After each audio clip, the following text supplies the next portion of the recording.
আসসালামু আলাইকুম। আশা করব সকলে ভালো আছেন। আলহামদুলিল্লাহ, আল্লাহর রহমতে আমি বেশ ভালো আছি। আমি এইচএসসি 23 ব্যাচের একজন শিক্ষার্থী। আজকে কথা বলবো ঢাকা বিশ্ববিদ্যালয়ের সেকেন্ড টাইম নিয়ে কিছু কথা। আমি অবশ্যই এটার পক্ষে।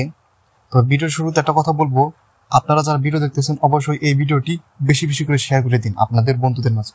বেশি বেশি করে শেয়ার করে দিবেন। যারা দেখতেছেন প্রত্যেকের কাছে এটা অনুরোধ থাকবে, তাহলে মানুষ বেশি বেশি এটা জানতে পারবে। এবার আসি ঢাকা বিশ্ববিদ্যালয়ের সেকেন্ড টাইম নিয়ে কিছু কথা। দ্বিতীয়বার ভর্তি পরীক্ষা এটা কোনো অন্যায্য দাবি নয়, এটা একটা ন্যায্য দাবি। কারণ পৃথিবীর বড় বড় বিশ্ববিদ্যালয়, সেখানে দ্বিতীয়বার কিন্তু ভর্তি পরীক্ষা আছে। সেটা হোক অক্সফোর্ড বিশ্ববিদ্যালয়, হোক হার্ভার্ড বিশ্ববিদ্যালয়, স্ট্যানফোর্ড বিশ্ববিদ্যালয়, ক্যামব্রিজ বিশ্ববিদ্যালয়, এগুলোতে কিন্তু আছে। কিংবা কোনো কোনো ইউনিভার্সিটি আছে যে আজীবনই দেওয়া যায়, যে কোনো সময় বছরের। ভালো ভালো কিন্তু র্যাঙ্কিং আছে, 100 বিশ্ববিদ্যালয়ের মধ্যে আছে। কিন্তু এই বিশ্ববিদ্যালয় নেই কিছু অদ্ভুত যুক্তি দেখিয়ে। যেমন একটা আছে যে প্রশ্নপত্র নাকি ফাঁস হয়ে যায়। তো প্রশ্নপত্র যদি ফাঁস হয় তাহলে কি আমাদের দোষ? আমাদের শিক্ষার্থীদের দোষ? এটা আপনাদের দোষ। এটা আপনারা দেখবেন, এটা ঢাবি প্রশাসন দেখবে। আপনারা প্রশ্ন যদি ফাঁস যদি না ঠেকাতে পারেন, তার দায় আপনাদের একান্তই, আমাদের এতে কোনো কিন্তু দায় নাই। তারপরে আরো যেগুলো দিছে যে সিট ফাঁকা হয়ে যায়। এই জন্য আপনারা কি করতে পারেন, যারা ভর্তি আছে, বিভিন্ন বিশ্ববিদ্যালয়ে ভর্তি আছে, তাদের আপনারা যখন দ্বিতীয়বার পরীক্ষা দেবে তাদের একটু বেশি করে মার্ক কেটে নিতে পারেন। আবার তাছাড়াও তাদেরকে না হলে, যেহেতু তারা একটা পাবলিক বিশ্ববিদ্যালয়ে পড়েই, তো এদেরকে পরীক্ষা না দিতে দেওয়াই ভালো। তো এটা আপনারা করতে পারেন, এটা কিন্তু ঢাবি প্রশাসনই করতে পারেন। তারপর আরো কিছু আছে, তো যারা সেকেন্ড টাইম দিবে, তো অনেকে বলে যে মার্ক কাটুক, আবার কি বলে মার্ক কাটবে না। তো শিক্ষার্থীদেরকে বলবো, আপনারা এটা কখনোই বলবেন না যে মার্ক কাটুন বা এই ধরনের কোনো কথাবার্তা। মার্ক কাটলে তারা কাটবে, কিন্তু মার্ক কাটার কথা আমরা কখনোই বলবো না। এটা ভালো করে মনে রাখতে হবে। এখন আমরা জানি যে 2014 সালের আগ পর্যন্ত কিন্তু ঢাকা বিশ্ববিদ্যালয়ে সেকেন্ড টাইম ছিল, কিন্তু এখন বর্তমানে নেই। 2014 সালের পর থেকেই নেই। যখন 2014 সালে ঢাবিতে সেকেন্ড টাইম বন্ধ করেছিল, তখন কিন্তু শিক্ষার্থীরা ব্যাপক পরিমাণে আন্দোলন করেছিল এবং আমরণ অনশন করেছিল শহীদ মিনারে। প্রায় 2-3 দিনের মতো কিন্তু আমরণ অনশন করে থেকেছিল। তারপরেও কিন্তু ঢাবি প্রশাসন একদম কানি দেয়নি সেই দিকে। তো এখন যদি আপনি 2014 সালের সাথে 2024 যদি মিলান, তাহলে হবে না। আপনারা জানেন, দেশ পরিবর্তন হয়েছে, সরকার পরিবর্তন হয়েছে এবং ঢাবির বিসিও চেঞ্জ হয়েছে। শুধু স্মারকলিপি দিলেই কিন্তু বসে থাকলে চলবে না, নিশ্চয়ই আন্দোলন করতে হবে। আন্দোলন ব্যতীত কিন্তু কোনো পথ নাই। হ্যাঁ, অবশ্যই প্রথমে স্মারকলিপি দিতে হবে। আমাদের স্মারকলিপি দিব, কারণ এইটা আসলে মনে করার কারণ নাই যে স্মারকলিপি দিলেই তারা মেনে নেবে। কারণ এখনো কিন্তু অনেক শিক্ষক আছে যারা কিনা 2014 সাল বা 13 সালে কিন্তু ছিল ঢাকা ইউনিভার্সিটিতে, কিন্তু অনেক শিক্ষক আছে এরকম যারা কিনা এই সেকেন্ড টাইমের পক্ষে ছিল না। এখনো তারা কিন্তু সেকেন্ড টাইমের পক্ষে নেই। তো এটা কিন্তু মনে রাখতে হবে। এমন না যে বিসি চেঞ্জ হয়েছে বলেই, দেশটা একটু অন্যরকম ভাবে স্বাধীন হয়েছে বলেই যে আমাদের দাবি একদম মেনে নিল না, এরকম মনে করার কোনো কারণ নাই। এটা মনে করাও যাবে না। তো আমাদের এই ঢাবিতে গিয়ে প্রথমে স্মারকলিপি দিতে হবে। অবশ্যই কমপক্ষে 50 জনের মতো আমরা যাব, একটা ডেট ফিক্স করতে হবে। তো স্মারকলিপি দেওয়ার পরে মোটামুটি কিছু সময় বেঁধে দিতে হবে, না এই কয়েকদিনের মধ্যে আমাদের সময় জানাতে হবে যে না এটা কি। কারণ এখন কিন্তু যারা এই এইচএসসি 24 ব্যাচ, তারা কিন্তু পড়াশোনা শুরু করে দিয়েছে। তো আমরা এখানে রাস্তায় আন্দোলন করতে থাকবো, আমাদেরকে এই দাবি মানলে ওরা 2 মাস পর মানবে, তো তখন আমরা পড়বো কিভাবে? আমরা রাস্তায় থাকবো। তো যা করার দ্রুত করতে হবে, তাদেরকে দ্রুত জানাতে হবে। এবং বড় বড় যেসব পেজ আছে, প্রবীর স্বাধীন হোক, তাদের এইচএসসি পাভেলস ইংলিশ হোক, 10 মিনিট স্কুল আছে, তারপর ফাহাদ টিউটোরিয়াল, ফাহাদ স্যার আছে, বিশেষ করে যারা ডাবির ভাই আছে ঢাকা ইউনিভার্সিটিতে পড়াশোনা করে, এদেরকে ভালো করে বোঝাতে হবে যে না, এটা আসলে যৌক্তিক, এটা কোনো অযৌক্তিক নয়। একটা শিক্ষার্থীকে দ্বিতীয়বার সুযোগ দেওয়া উচিত। এটা বিভিন্ন জায়গায় দেয়। প্রাচ্যের অক্সফোর্ড বলা হয়, অক্সফোর্ডে আছে সেকেন্ড টাইম, তাহলে এখানে কেন নয়? এবং সেকেন্ড টাইম দিলেই যে একদম পচা একজন ছাত্র আমরা পেয়ে গেলাম, এমন তো না।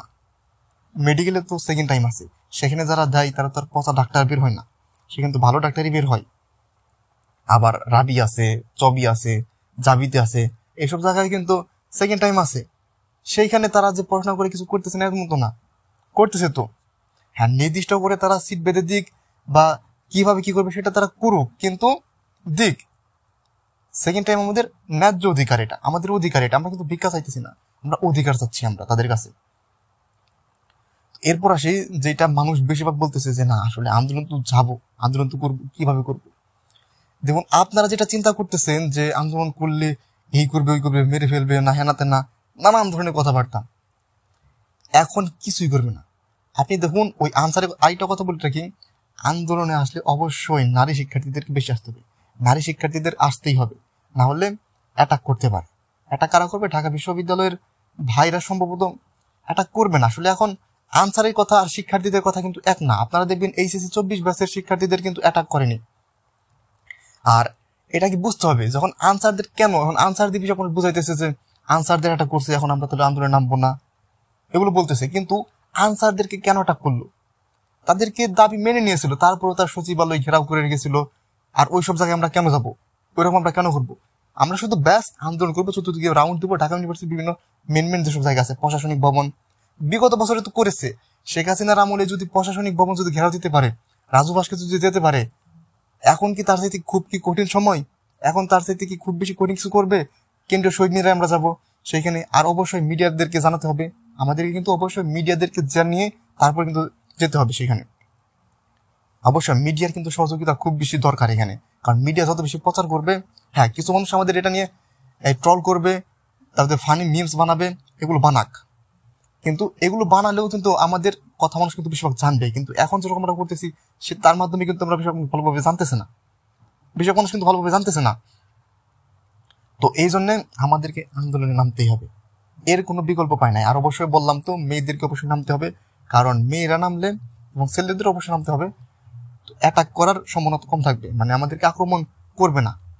আর আক্রমণ কেন করবে? আমরা তো কোনো অযৌক্তিক দাবি নিয়ে করতেছি না, আমরা তো এক জায়গায় মানে অনেকক্ষণ মানে ঘেরাও করে রাখবো এরকমটা না। শান্তিপূর্ণ আন্দোলন করে বিভিন্ন জিনিস একটুখানি একটা অবস্থান নিয়ে, বিশেষ করে প্রশাসনিক ভবন হোক, তারপরে ডিন অফিস বিভিন্ন আছে, বিসির বাসভবনের সামনে, কেন্দ্রীয় শহীদ মিনার, রাজু ভাস্কর্য, এইসব জায়গা দিয়ে তারপরে অপরাজয় বাংলা, এইসব জায়গায় যেতে হবে।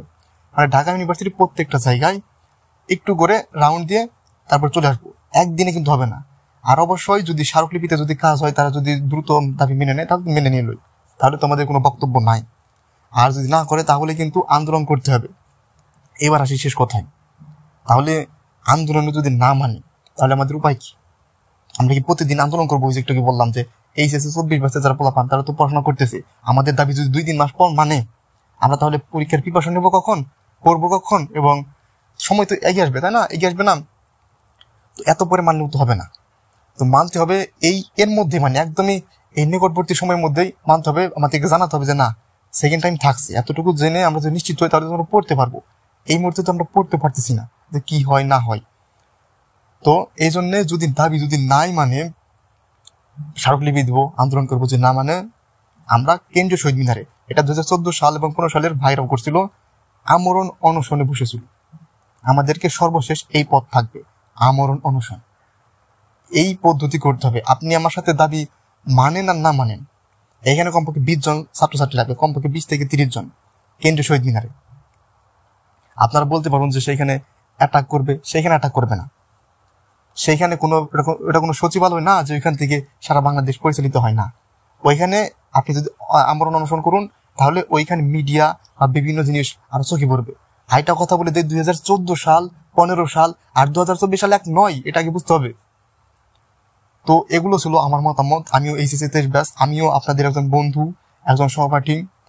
আমিও চাই ঢাবিতে সেকেন্ড টাইম দেওয়া হোক, কারণ এটা আমাদের ন্যায্য অধিকার, এটা আমাদের অধিকার।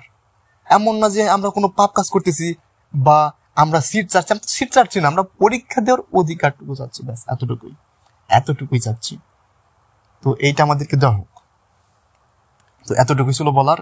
সকলে ভালো থাকবেন, আর এই ভিডিওটা অবশ্যই বেশি করে শেয়ার করতে হবে। সকলে ভালো থাকবেন, আসসালামু আলাইকুম।